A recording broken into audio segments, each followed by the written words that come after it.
त्याच गवळण नाही गौतम काही. आता माझा मुद्दा आहे का, लोकायला ही गवळण म्हणली ना दादा, त्या गौतमी ताईची आठवण येते हो, त्या ताईचा त्या गवळणीचा काही संबंध नाही. लोकायला ही गवळण म्हणली की ती ताई समोर डोळ्यासमोर राहते, नाही वास्तविक पाहता त्या ताईचा आणि या गवळणीचा अर्थार्थी काही सुद्धा संबंध नाही.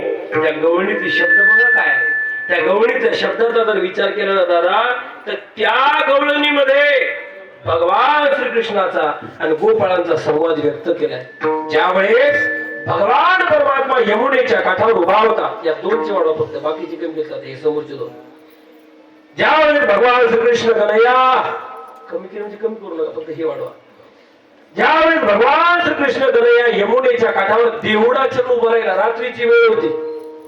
देवाने शब्द दिला होता गवळणींना, तुम्हाला मी पती या स्वरूपात प्राप्त होईल. भगवान परमात्मा उभा राहिला, वेणू हातात आहे. देवडाचरण भगवान परमात्मा उभा राहिला, वेणू वाजवायला सुरुवात केली. तर त्या वेणूच्या माध्यमातून भगवान परमात्मा प्रत्येक गवळणीला बोलवायचा, प्रत्येक गवळणीला वाटवायचं, माय भगवान परमात्मा माझ्यासाठीच वेणू वाजवतोय, माय देव फक्त मलाच बोलावतोय. हे प्रत्येक गवळणीला म्हटलं,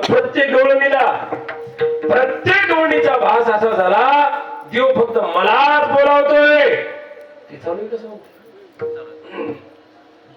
आणि हा वेणूचा आवाज गवळणीच्या कानावर पोहोचल्या बरोबर सर्व गवळणीने आपले कामधंदे सोडले. रात्रीची वेळ, सगळ्या गवळणी यमुनेच्या दिशेनं भगवान परमात्म्याकडे रात्रीच्या निघाल्या.